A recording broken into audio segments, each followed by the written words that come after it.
Welcome back everyone to one of the last videos now for our CAM process. There's two things we have to do next. Three things I tell a lie. The first thing is you have to show me this simulation stage. So in this situation I've simulated the design perfectly.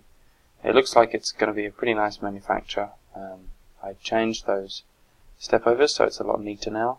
I could do a little more adjustment around the wings and things, but for the most part this is not bad. What's really critical though is looking at these lower sections here which show the machine time and whether or not there are any clashes or things that are going to go wrong with the code in these green bars. If there is, there's a red line, and if there's a red line I need to know, because I can't machine your car, or I will not machine your car I should say, if there is going to be a breakage. I don't want to damage the machine. So that's one of the checksums that we have. I have to check that before we can machine your car. The other thing I'm going to check is the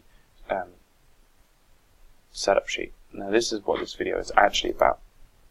The setup sheet, when you select it, will create basically a little web page that details everything about your code. Just to double check you're going to get everything there, select the top setup folder, then go setup sheet. And once you've done that, I'm going to go back and simulate that. Clicking the end to end the simulation. So this is the timeline. Obviously if you click the end then it kind of like finishes it off quickly. I'm now going to go to setup sheet again.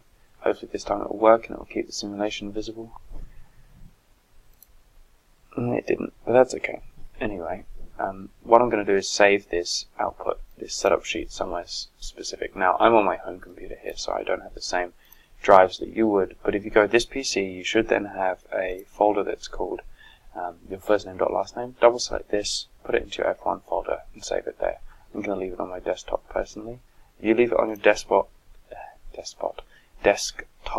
or your downloads folder, it will not work. So make sure you leave it in your personal folder. Okay, I'm going to call it setup sheet 1. Okay, apparently you have to just select the folder. Okay, having done that I selected OK, and then I should have this web page automatically open, and it shows you this nice little document, setup sheet for program 101. It tells me the total tools and the stock dimensions. It tells me exactly what process uses what tool. When it gets more complicated in upper year levels you might need multiple tools. And it also tells me the machine time for each of these, as well as what side, the operations, the descriptions, so on and so forth.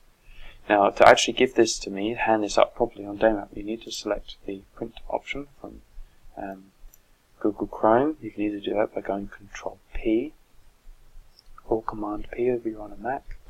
Once you've got that, change the destination to save as a PDF, select save, and you can then save this as the setup sheet. Once you've saved that, you can obviously open that up and upload it, so make a good note of where you do save it.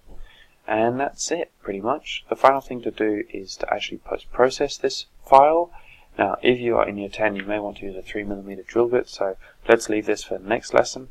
If you're in year 9 or 8 and it's all completed and looks pretty perfect, well, make sure you save, first of all, because I want to be able to come along and see that simulation. And then the last thing you want to do is the post-process. If you make any changes between post-processing and saving, when I open it I will have to get you to re-post-process it, so don't worry. Save first, then post-process.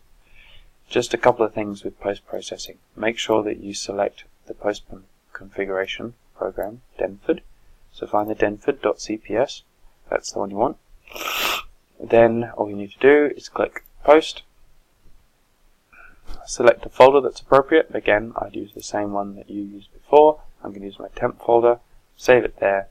It'll probably pop up with a document that's just a bunch of ones and zeros and letters. That's your code for actually machining. So that's fine. Just is what it is. That's the code itself. Alright. If you've got both those files, upload them to Daemap, and I shall see you in a couple of lessons time. Cheers. I just thought I'd show you this. This is the code as it's generated. So it just popped up after I stopped the recording, so I restarted to show you. You can see here you've got all the different lines of code. X movements, Z movements, G3s, G17s, G18s. Billet information, name of the code, each chunk it's doing. That's the parallel top side, that's the first one it does, that code there. That's cycled, so there it is. Yeah, that's the code. So that's the important bits that we feed to the computer, and it eats it up like a receipt and then makes a car out of it. Awesome stuff. I'll see you soon.